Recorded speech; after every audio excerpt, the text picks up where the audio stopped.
Hey developers!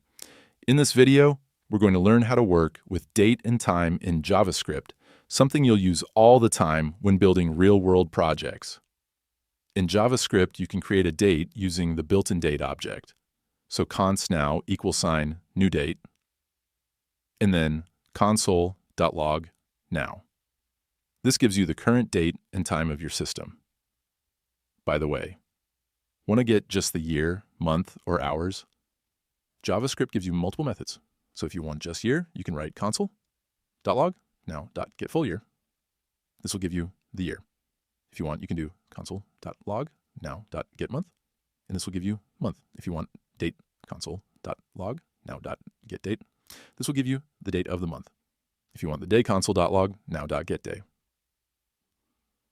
This will give you the day of the week. If you want hours, console.log now.getHours.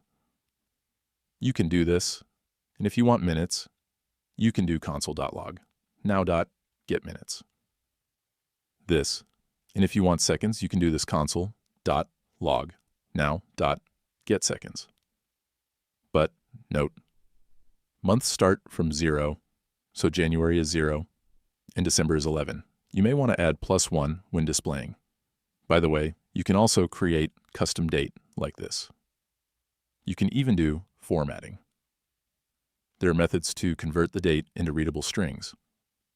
If you want full date and time console.log now.toString, you can do like this, and this will give you date and time. And by doing this, console.log now.toDateString, you can get only date, and if you want only time, you can get it by using console.log now.toTimeString. So that's your intro to date and time in JavaScript.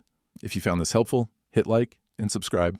And don't forget to join my Discord server. Link is in the description, where I post daily JS tasks and you can practice what you learn with other developers.